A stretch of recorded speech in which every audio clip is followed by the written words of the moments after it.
Warning: our YouTube channel and its videos may contain scenes, language, and content that may not be appropriate for all audiences.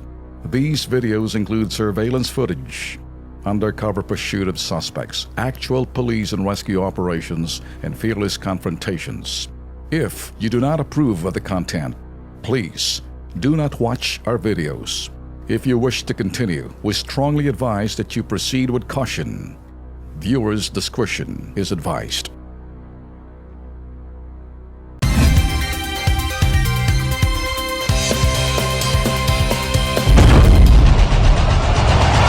Luzon, Visayas, Mindanao, handa na ba kayo? KB, Kilos Pronto! KB, Kilos Pronto! Serbisyong totoo mga boss, ito ang sumbungan ng bayan. Ora mismo, aksyon agad at maaasahan. Sunod-sunod ang kilos sa pagbabalita. Nakatutok ang mata sa problema na nakikita. Lahat ng question ay may solusyon. Sa bawat hinaing katumbas ay aksyon. Kilos Pronto! Di ka na magtitiis at mabibigyan ka dito ng resulta mabilis. Dahil ang bitag, walang pinapalagpas. Sa tropang Ben Tulfo, wala kang ligtas. KB, Kilos Pronto! KB, Kilos Pronto! Ipaglalaban ng karapatan, problema'y matutugunan. Maraming katanungan dito ay masusolusyonan. Kilos Pronto! Kakampi ng masa, humanda ang lahat. Sa bawat abusado, ito na ang katapat. Napakatibay na programa na inyong hinahangad. Walang patumpi-tumpik at kumikilos agad-agad. Kilos Pronto! Ang ating sumbungan, madali lapitan at agarang kang matutulungan. Na kahit anong krimen, handa naming harapin. Basta hustisya'y makamit, lahat ay aming gagawin. KB, Kilos Pronto! KB, Kilos Pronto! KB, Kilos Pronto! Okay, magandang hamon Pilipinas, Luzon, Visayas at Mindanao. Kumusta ka, Tula Erwin? Alright. Welcome back. Hi, thank you ha. Okay. Ay, thank you lang. Ha? Wala ka bang babalita sa amin? Oy, babalita ko. Lunes hanggang Biyernes, Yun, okay. Doon na tayo sa Radyo Pilipinas. Ayan, Bago everyday, nating tahanan. Everyday. Doon ka na napapanood? Napapakinggan? Napapakinggan. Napapanood din sa Facebook. Okay, sa Punto Asentado. Hindi Ano na na punto yan? asintado. Erwin Tulfo Live. Erwin Tulfo Live. Okay. At Tutok. ikaw naman sa news. Tama lang to dahil napapakinggan din tayo sa radyo ngayon. Oh, di ba? oh, very 738. 738. yun. Naka-live. 738. Naka-simulcast rin tayo rito. Okay. 42 radio station. No, Yan. dami nationwide. Well, kung pag-uusapan ng sumbungan mga bossing, kami ho'y talagang pag tinutukan ho namin yung mga sumbong na yan, may update ho kami binibigay sa inyo. May mga results ho kami. Hindi lang ho OFW, bagkus lahat ho ng mga sumbong at reklamo pinaabot ho sa amin, eto ho ang dahilan kung bakit may Kilos Pronto. Lex. Tama yan. Kaya naman, siguro, yung ating pong mga kababayan, ito na ho yung kakampi ninyo. Di ba? Kaya dumulog lang ako kayo dito sa amin. Okay. Ayun, by the way, nagkaroon ng nationwide, ang tawag na transport caravan. Caravan. Itong si... Caravan? Yung presidente pala daw ng piston. Oh. Abay mukhang kakasuhan na ng LTFRB. Dahil sa pinagagawa nilang pagtigil pasada. Parang hindi naman naramdaman. Oo nga. Pero may ano Hindi, daw yata sa hindi. Bulacan. Ha? Bulacan. Sa Bulacan. Oo. Hindi, sa Metro Manila. Wala. Parang hindi naramdaman. Oo. Pero napakadaming jeep pa. Nagreklamo yung mga tao na matraffic, sobrang daming jeep. Ay, kasi ako, kung tutuusin, aking panawagan nyo sa mga nag-strike. Yun. Huwag na kayo maging ugali ng dilaw nung Yeah, strike kayo ng tama. strike. Sa panahon ngayon, makisama na kayo. Total, hindi naman kayo dinudugasan. Tama. Para sa inyo yan, yung ano tawag nito, yung modernization. Hindi naman Modernization. Oo, Sila lang. Yun ang tinututulan nila eh. Yung pistol lang ang ayaw. Pero yung ibang mga grupo, pedyo, Oo, pumapayag. yes. Yes. Ayan, nakikita ko, daming jeepney, daming dumadaan, wala pang pasahero. Oo nga. Kulang Ika nga, pa. wa-effect ang transport caravan. Okay, investigahan at serbisyo publiko, umpisa na. Si Mami, hindi maitago ang saya. Anak na nawalay, makakasama na. Alamin sa Kilos Pronto. Dating empleyado ng ombudsman, inirereklamo. Barangay sa kanilang lugar, hindi kinikilala ng loko. Alamin sa Kilos Pronto. Sumbungan, imbestigahan at palitaan. Kilos Pronto, umpisa na! Alam nyo, mga kasama, Tul Erwin, tsaka Lex, natatandaan mo yung ayaw kumilos na parang ang daming sinasabi itong DSWD, yung social worker nila, na kumbaga, panay ang dahilan. Eto, may good news tayo Nagsagawa ang Kilos Pronto ng rescue operation para sa inilapit naming reklamo sa isang nanay na gustong imabawi ang kanyang sanggol. Kung paano, eto, panoorin nyo.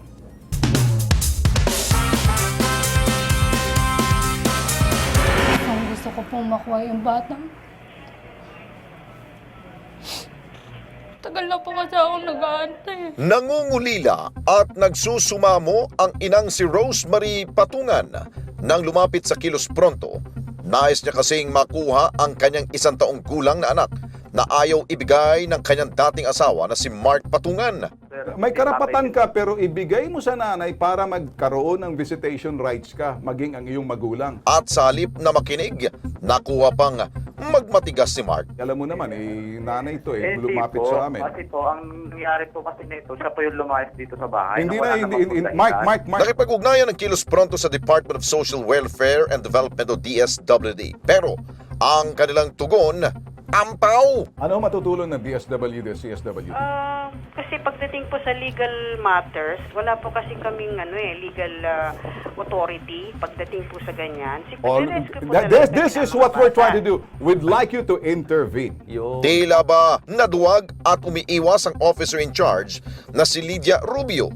Kaya naman, kami na mismo ang gumawa ng paraan. You're the first person na nakita ko, alang katorya-torya ang kausap. O alang gustong gawin, gusto mo lang magpaliwanag. Sige na nga, lumarga ka na. Kinabukasan isinagawa agad ang isang surveillance mission upang kumpirmahin kung saan positibong matatagpuan ng kinaroroonan ng bata. Kung sakaling yung bata ay kunin niya, ano po yung sasabi niya? Kasi kung pwede talaga, hindi namin ibigay sa kanya. Baka mapabayaan. Kasi sir, dito nga lang, sabi ko nga sa inyo, kaya niyang iwan itong anak niya. Dinadahilan ko pa na kisyo, iyak ng iyak, hindi makatulog. Hindi man lang siya umuwi. At nang aming makumpirma, Kilos Pronto kaming nakipagtulungan sa CSWD o City Social Welfare and Development ng San Juan City sa pamumuno ni Social Welfare Officer Beth Baga. Agad ikinasang isang rescue operation sa tulong na rin ng San Juan PNP Women and Children's Desk at Barangay. Ang bata, pag 7 years old pababa, sa nanay talaga mapupunta yan. Pero iba kami, trumabaho dito sa Kilos Pronto. Habang ang isang grupo ay nakipag-coordinate, may isang grupo na kami na nakapose sa lugar. At ilang sandali pa, hindi nag-aksaya ng oras ang Kilos Pronto, agad nang sinugod ang target area. Nadat na namin sa bahay ang lola na si Ellen Patungan. At habang ipinapaliwanag ng social worker ang misyon ng grupo, biglang sumulpot ang ama ng bata na si Mark. Galit at tila nagahamon pa. Ano po yun? Ano po yung nangyayari? Kasinungalingan? Drug addict ako? Sige, ano mo ako ngayon? Pa-medical mo ako? Agad dinala ang 2 panig sa barangay hall upang pag-ayusin at gumawa ng kasulatan. Pero wala ring nagawa si Mark kundi ibigay ang anak kung saan nararapat ukol sa batas. Pero si Nanay Ellen ayaw pang paawat at humihirit pa. Hindi ka naman kasi namin pinapaalis, umaalis ka eh. Hindi ka naman pwede, hindi ka naman dapat maghanap buhay dahil ganda-ganda ng buhay mo dito. At si Rosemary, masaya nang nakapiling ang kanyang anak. Siyempre po, sobrang saya at nakuha ko na yung anak ko. Kung hindi po dahil sa Kilos Pronto, Bitag, hindi ko po makukuha yung anak ko. Kaya maraming salamat po.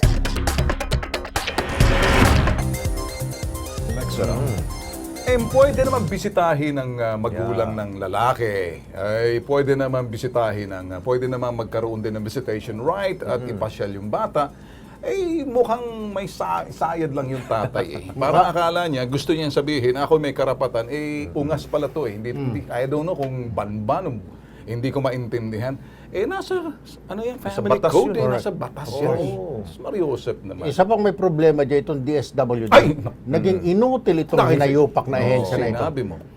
Akala ko na pagdating ni Manong Digong, nalagyan ng mga kung sino-sino mga makakaliwa, kanan, gitna na sekretarya.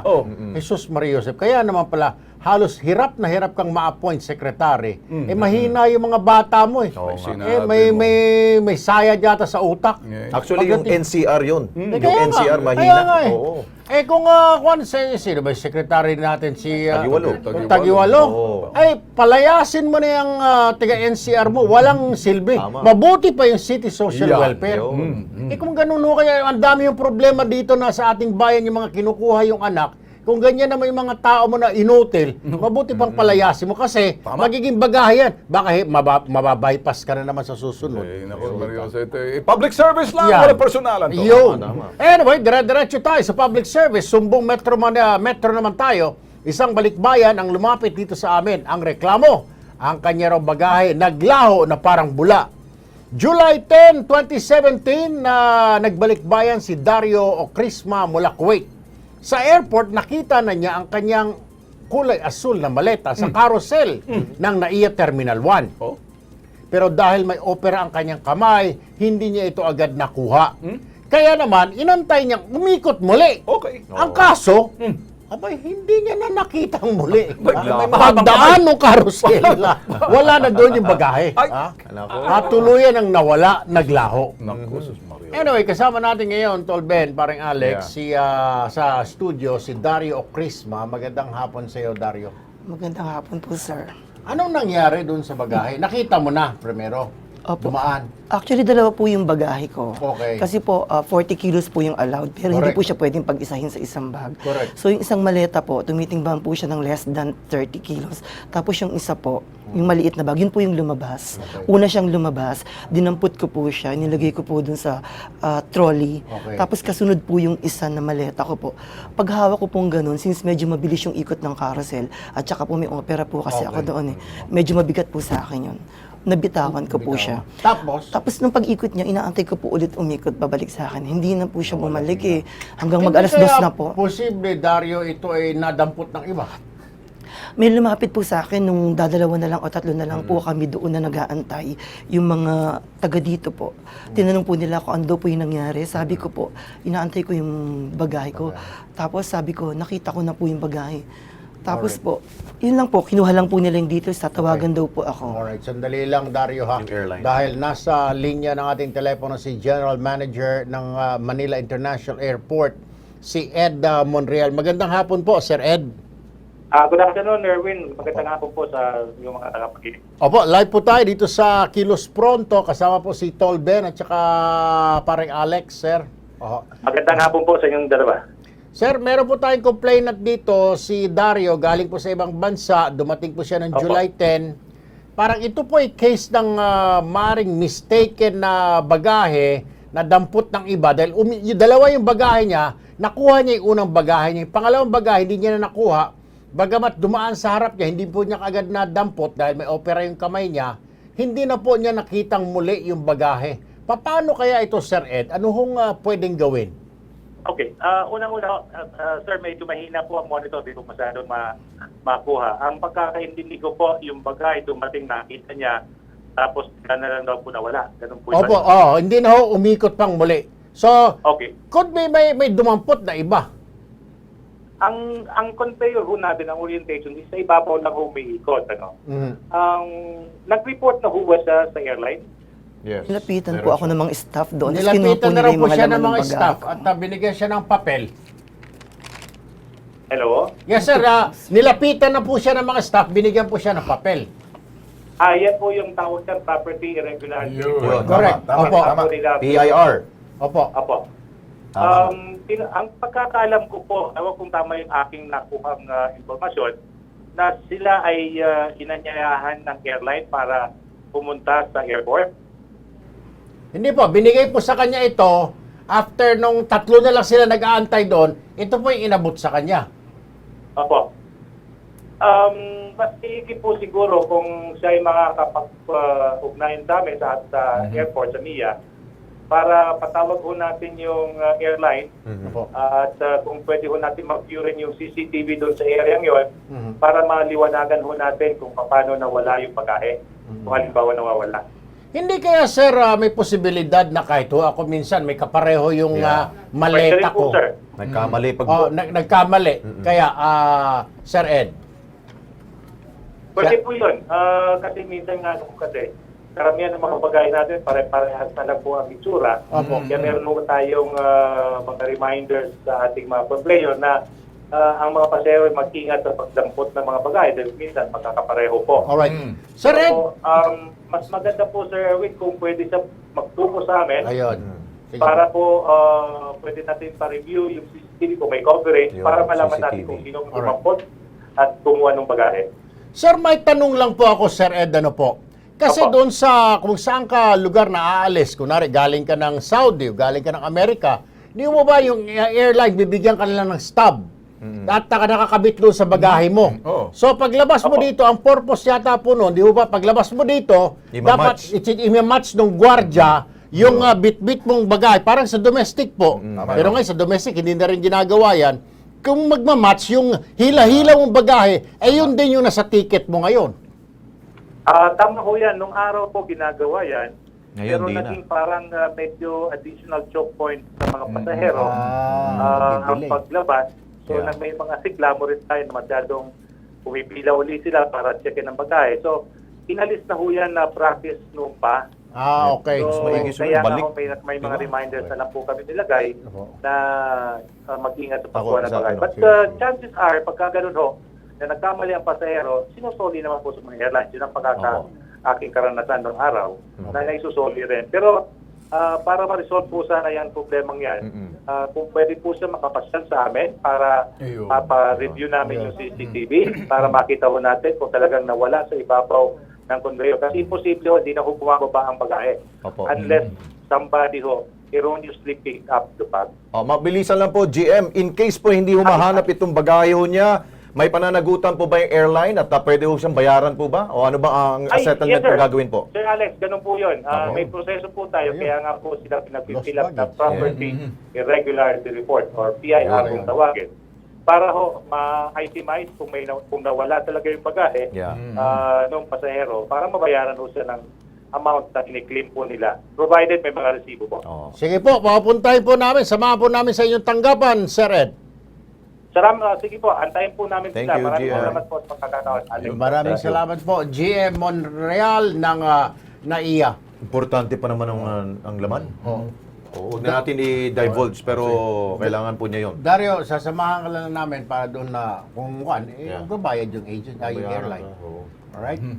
Thank you very much, sir. Alright. Kailangan naman.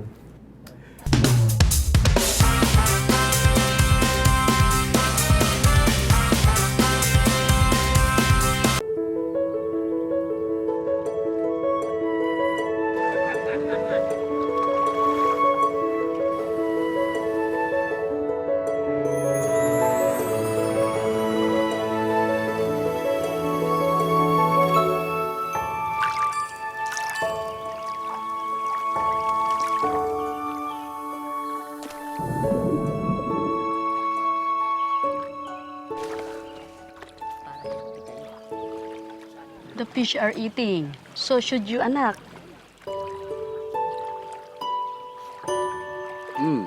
Thank you. You're welcome, anak. What does anak mean? It means my child.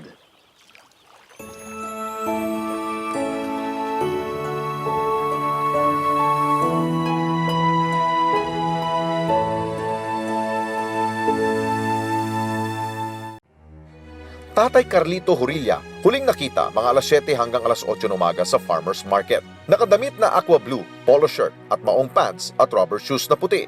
Tumawag kina Cesar Horilla, Jocelyn Horilla, 0933-130-0706,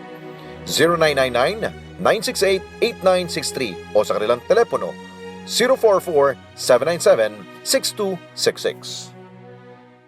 Okay, nagbabalik po ang Kilos Pronto. Siyempre, katuwang ho namin ang Kilos Pronto at the same time ang Department of Tourism para i-promote natin ang bansang Pilipinas. Summer might be over, tapos na hong summer, medyo umuulan ngayon, pero tuloy pa rin po ang ating pamamasyal sa mga pinagmamalaki po natin mga lugar dito po sa ating bansa. At ang ating pong destinasyon, mga probinsyang pasok para sa inyong road trip na malapit lamang po dito sa NCR o Metro Manila. Panoorin po natin.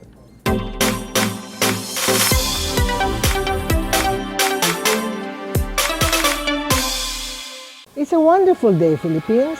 I'm Secretary Wanda Tulfo-Teo of the Department of Tourism. Alamin natin ang pinakamahalagang balita tungkol sa turismo ng bansa. Kung road trip din lamang ang pag-uusapan, isa sa mga paboritong puntahan ang mga probinsya ng Region 4A. Kabilang dito ang Cavite, Laguna, Batangas, Rizal at Quezon o sa madaling salita, Calabarzon. Pinakamalapit din ito sa Metro Manila. Kaya naman, naging favorite destination na ito na marami for weekend getaways.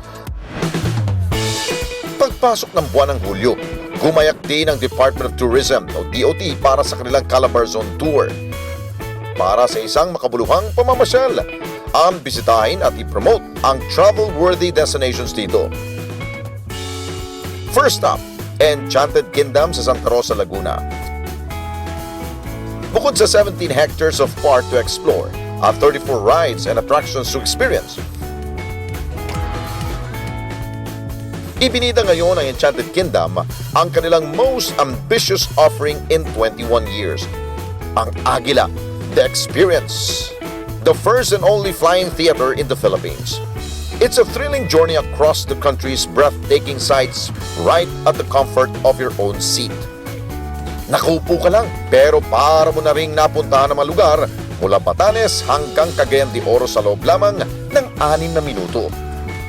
We are happy today that our very own Secretary of Tourism, Wanda Teo, visited us and promised to endorse Agila in all its familiarization tours and to everyone who wants to experience the beauty of the Philippines. Sulit daw ang ibabayad mong 500 pesos sa Agila The Experience. Ito raw kasi ang magiging ticket mo para sa pinaka makatotohanang flying experience. Dito sa ride na ito, ang pakiramdam is parang lumilipad. Parang ang agila na umiikot dito sa Pilipinas at nakikita yung mga iba't-ibang tanawin dito sa bansa natin. Makikita niyo po ang ganda ng buong Pilipinas at kayo po ay magiging proud na isa tayong Pilipino. Next up, Puzzle Mansion sa Tagaytay City. Sikat ito hindi lamang sa Pilipinas kundi maging sa buong mundo. Sa loob ng museum, makikita ang iba't ibang uri at hugis ng puzzles na binuo lamang ng isang tao. Ang tinaguriang puzzle queen na si Georgina Lacuna. Nasungkit niya ang largest collection of jigsaw puzzles ng Guinness World Records dahil sa kanyang 1,028 puzzle collections. Sa unang tingin, akalain mong ordinary paintings lang ang mga nakadisplay sa loob ng Puzzle Mansion. Pero kung sisipating mabuti, makikita ang libu-libong puzzle pieces na inaabot ng ilang buwan hanggang 1 taon bago ito mabuo. Pero ang pinaka nakabibilib sa lahat ay ang biggest puzzle in the world. Meron itong 33,600 pieces at nabuo sa loob ng 1 year and 8 months. Ang Enchanted Kingdom sa Laguna at ang Puzzle Mansion sa Tagaytay ay 2 lamang sa ipinagmamalaki ng Region 4A. Ilan lang daw ito sa mga nagpapasigla ng turismo sa Calabarzon. Napakasigla ng ating turismo sa Region 4A kasi tayo ay napakalapit sa hub which is Metro Manila. Di na mapigilan ang mga mamamayan na pumunta sa ating magandang lugar. So ito ay nagbibigay sa amin ng inspirasyon na pagbutihin ang serbisyo sa turismo upang lalong makilala ang magandang Pilipinas. Next week, tuloy-tuloy ang road trip sa Calabarzon. Bisitahin natin ang iba pang pambato ng isa sa favorite summer destinations ng bansa, Tagaytay. At tikman ang katakam-takam na dishes na kukumpleto sa inyong tour. It's been a wonderful day, Philippines. Samahan ninyo ko muli as we bring you the latest travel trend here in wonderful Pinas. Alright, sumbong OFW naman tayo. Isa na namang OFW sa Riyadh, Saudi Arabia ang ginugutom at inabuso na naman ng Arabong amo. Reklamo ni Ferdinand Bernardo, asawa ng OFW na si Jovita Bernardo, nagsimula raw pahirapan ang kanyang asawa nung nagsabi ito sa amo na gusto na niyang umuwi ng Pinas. Biskwit lang di umano ang pantawid gutom ni Jovita. Dagdag pa rito ang pag-uutos sa kanya ng amo na buhati ng isang kabang bigas. Diyos ko po naman. Anyway, kasama natin ngayon sa studio si Ferdinand Bernardo, ang asawa ni Jovita. Magandang hapon sa iyo, Mang Ferdinand. Magandang hapon po, sir. Alright, so si Mrs. Nagreklamo na, biskwit lang talaga. Maghapon, yun ang kinakain niya, biskwit. Sir, tapos maghapon daw, sir, na trabaho. Alas 3 ng madaling araw, gigisingin na siya. Okay. Hanggang alas 9 ng gabi. So, 3 siya gigising, matutulog alas 9. Yes, sir. Tapos from that, sir, kain-kain daw, sir. Biskwit lang. Yes, sir. Diyos ko po naman, tas tubig.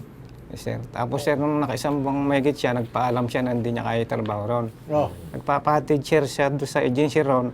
Ang sabi daw, sir, walang agency ika rito. Sabi daw po, sir, na gano'n. Walang agency, ha? Gano'n na siya katagal doon sa APFR, no? Doon sa bahay nung demonyo. Sa bahay nung Arabo. Yun, sir, nakalagay doon sa bisang amo niya. Ala po doon, sir, sa bahay na yun. Andun daw po siya sa nanay. Doon daw po siya binigay. Sa nanay muna. Tapos ibinigay siya doon sa... Hindi, sir, yun nasa, talaga employer niya, wala siya doon. Doon daw po siya binigay sa nanay. Sa magulang. Sa nanay? Opo. Yung nanay yung balasubas? Opo, yung pong anak daw na dalaga, yun daw po ang matindi. Hablutin daw po siya. Matindi. Tama nga, kaharian nga ng mga demonyo yun. Si Lucifer, si Beelzebul, yung Reyna, yung Prinsesa. Naku, namalas po ni Mrs. napunta doon sa impyerno. Ano po? Malakas po loob nun. Kasi po yung mga anak ko nag-aaral para po sana makatulong siya. Yung gano'n naman po ang nangyari. Anyway, sige ho, Mang Ferdinand, sandali lang ha. Katulad po ng pangako namin, gagawan ho natin agad ng agarang solusyon yan. Ano ho? Nasa linya ng telepono si Miss Josephine Tobia, ang head po ng Advocacy and Social Marketing ng OWA. Magandang hapon po, Ma'am Josephine. Yes, po, Mr. Tulfo.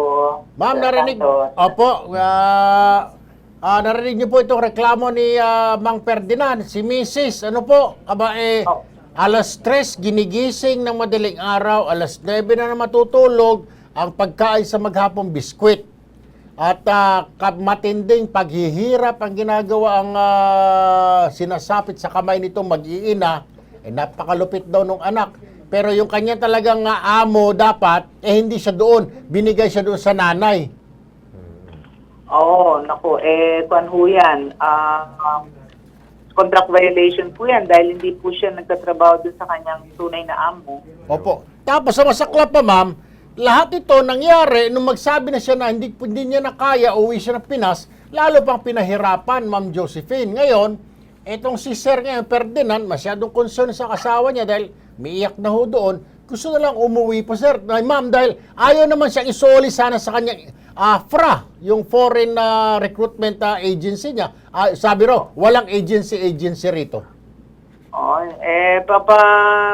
papapaliwanag po natin yung PRA kung bakit ganun po ang naging arrangement nila with the FRA. At sisiguraduhin natin na malaman natin ang sitwasyon ng worker para kung talagang dehado na itong worker natin, pa-repatriate na lang. Oo. Yung kanyang... Opo. Go ahead, ma'am. Yes, sir. Kasi mukhang masyado yatang dehado yung worker dyan sa sitwasyon niya na yan. Nung nagsusumbong pa yata yung worker sa family niya, opo, mukhang hindi pa siya inaasikaso ng PRA dito. Hindi siya inaasikaso, no? Hindi, sir. Nung sir address, tinawagan po yung agency sa, yung Horace Agency. Ala po, pinapaikot-ikot lang po ako. Kaya po nung ako kinabukasan, nagpunta na po ako dito sa inyo. Ayun. Yung agency, walang oras. Walang oras yung Horace, Ma'am Josie. Ay, nako. Anong pangalan po ng agency? Yun, Horace. Horace. May oras sila sa kanilang mga dadala doon. May kabago-bagong kaso pa yan sa amin ngayon. Naku, kaya pala yung oras na kayong malupit. Horas na ninyo, ha? Malapit ang horas ninyo. Kaya pa. Anyway, ma'am, ganito na lang. Sasamahan po namin siguro si Sir sa inyong tanggapan. Para sir. Opo. maibigay yung kompletong Anytime po. detalye, matawagan ninyo kagad yung contact nyo doon sa embahada para mapasyalan at masilip itong si Jovita. Yes, sir. Opo. Papuntahin na lang po sa opisina namin para we can attend to him immediately. Na po. Okay. Alright, sige po, Ma'am Josephine Tobias. Salamat Opo. po, ha. You're welcome po. Thank you po. Sir, ganito na lang. O, pagka sinabi ni Ma'am Josephine, samahan, ora mismo, gagawin ng paraan. Ano po? Ang unang ginagawa po nila dyan, for your information, tatawagan nila yung OWA nila officer doon sa Riyadh at para pasyalan. Pupuntahan mo, bigay nyo lang yung exact address, pupuntahan ho nila. Ngayon, pag nakita na talagang dihado na, may sugat o ano man yung asawa niya, pull out na po nila yun. Hindi pwedeng hindi ibibigay ng amo yung inyong misis. Kailangan ibigay nila. Ano po? Sige po, bukas na bukas, ano? Yes, sir. Sasamahan namin kayo doon sa kay Ma'am Josephine Tobia. Dito lang, sir, ako sa may Kawayan, Bulacan tumutuloy. Oh, sige po, bukas po, mamaya, pagkatapos ninyo dyan, kukoordinate namin sa tao namin. Kung anong gagawin niyo bukas, ha? Sige po.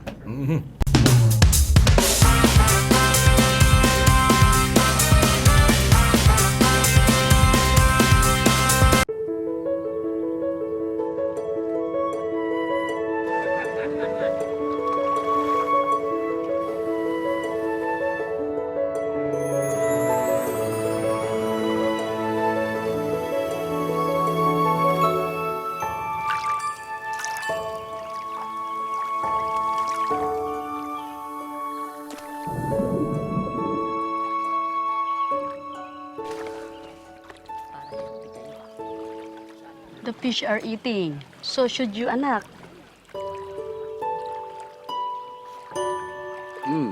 Thank you. You're welcome, anak. What does anak mean? It means my child.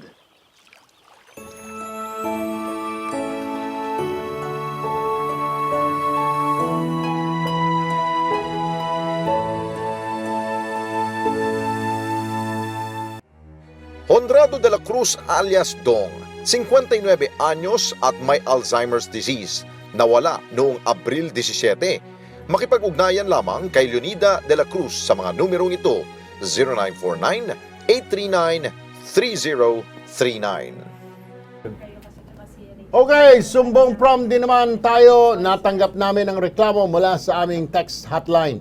Ang community stage at basketball court sa Barangay Apas, Cebu City, ginawa na raw chapel at parking lot pa ng National Apostolic Catholic Church. Ang nagpagawa di umano ay isang dating Graft Investigation Officer. Ito, panoorin natin. Isang reklamo ang ipinadala ng isang concerned citizen text hotline ng Kilos Pronto.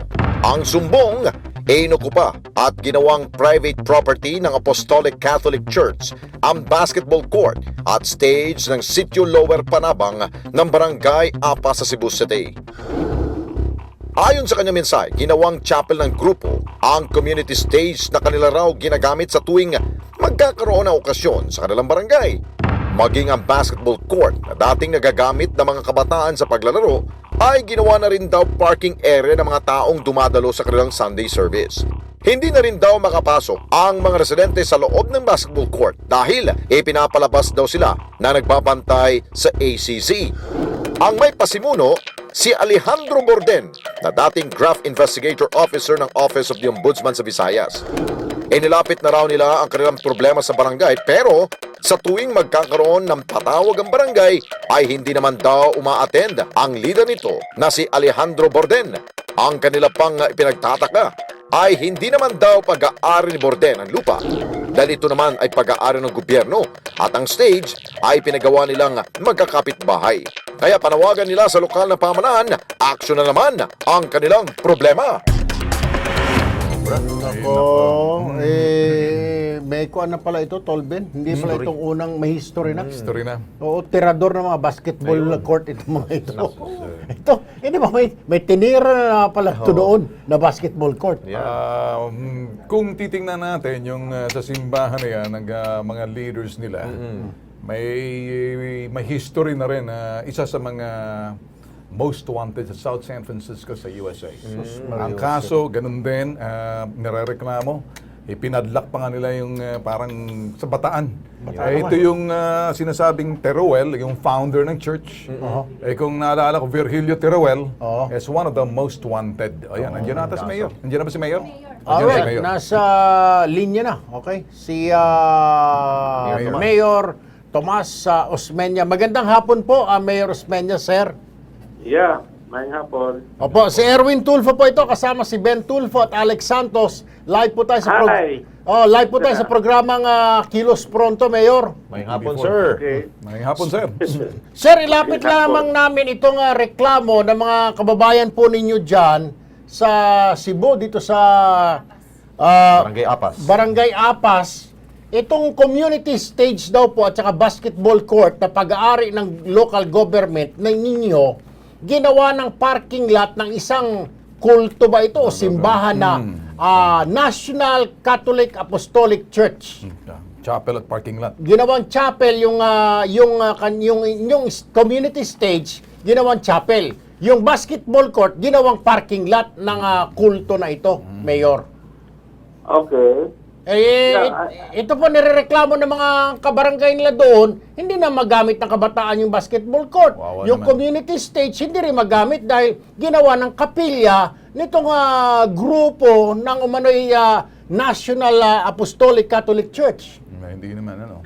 Actually, first time I heard of that problem was this afternoon. So, nagpadala ako ng tao dito to find out what's going on. Okay.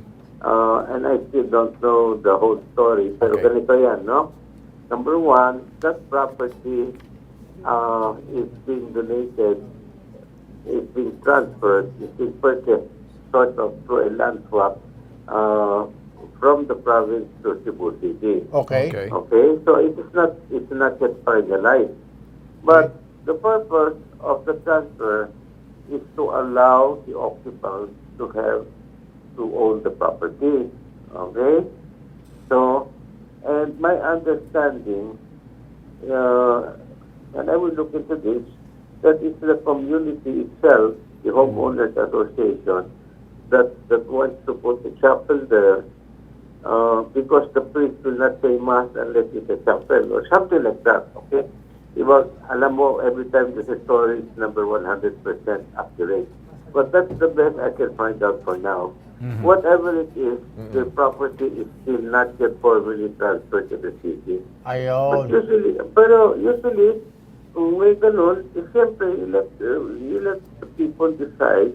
Majority rules, but we also have what the minority has rights. Okay. All right. What we can do.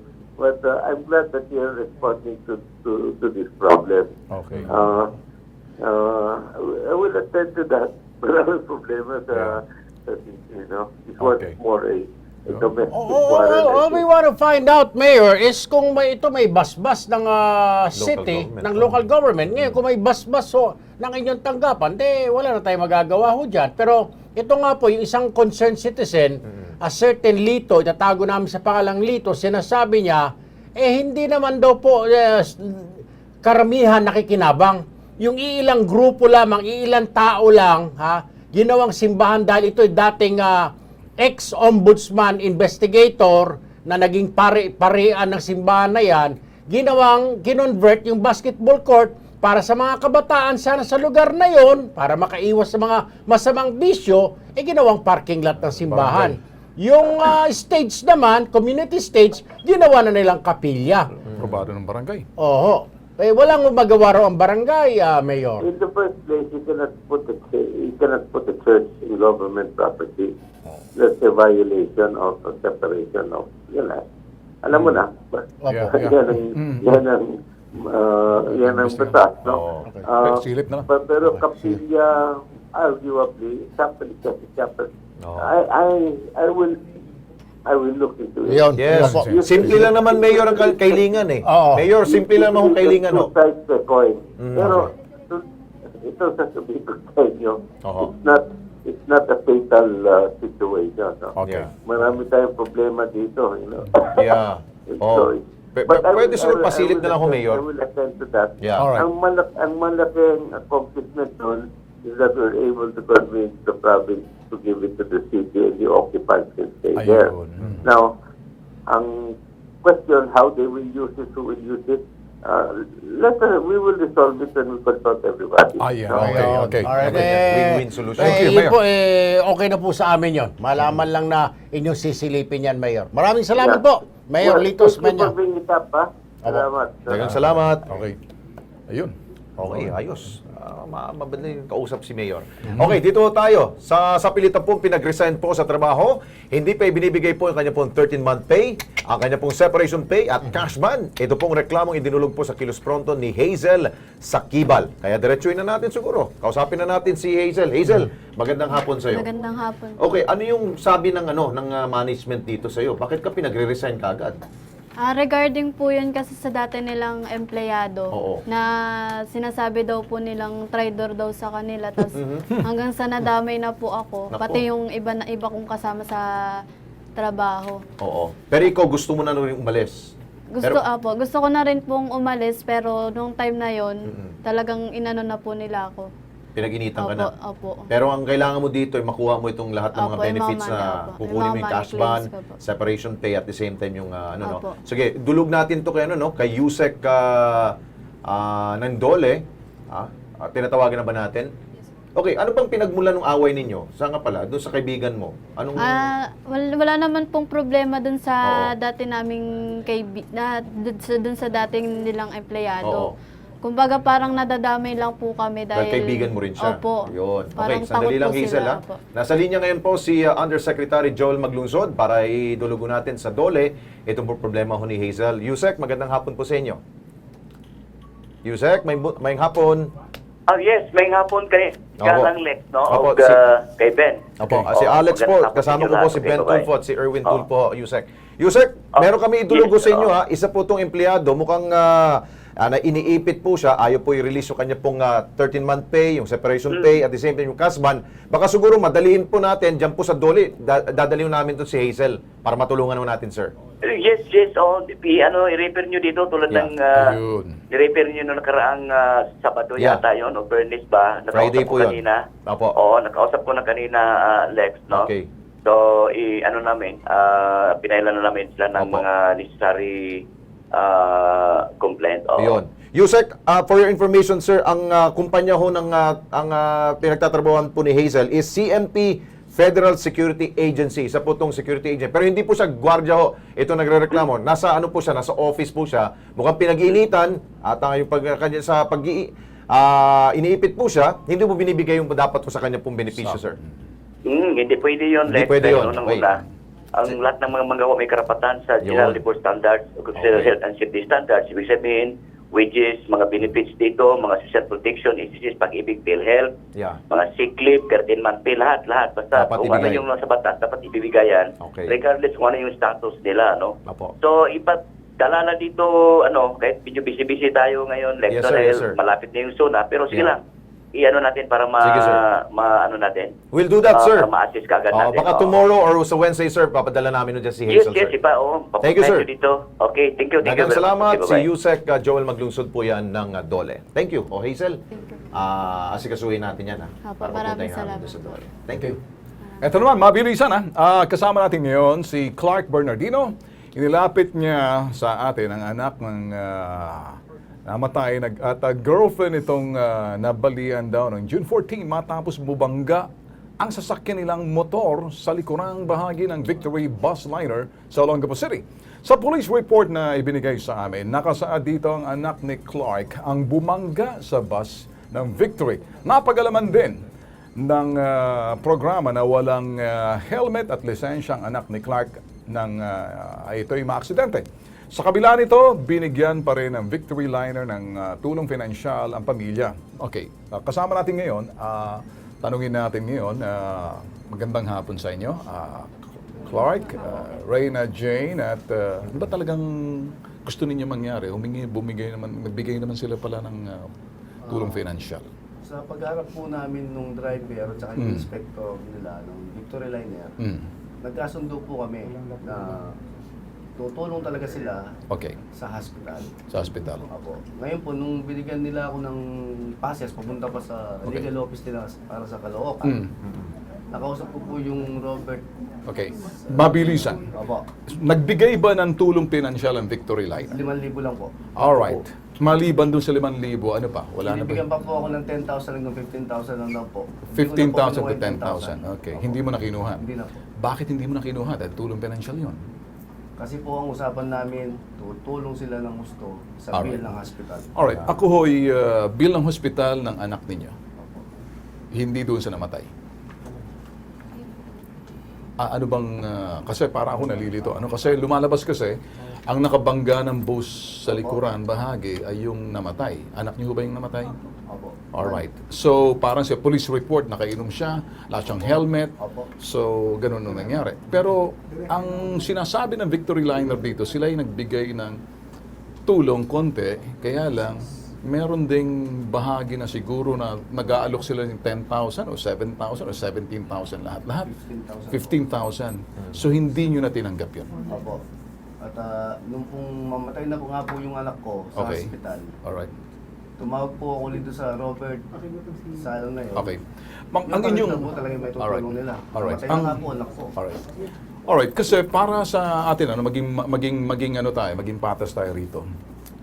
Lumalabas na parang kayo ba'y pumirma ng sinasabing no claims na inako ninyo, gawa nga na yung namatay ninyong anak, angkas yung ay nakainom siya at saka wala siyang lisensya, wala siyang helmet. Wala po kaming pirmahan na gano'n, Pero sir. doon sa parting na yun, parang gusto nyong ihabla yung Victory Liner. Opo.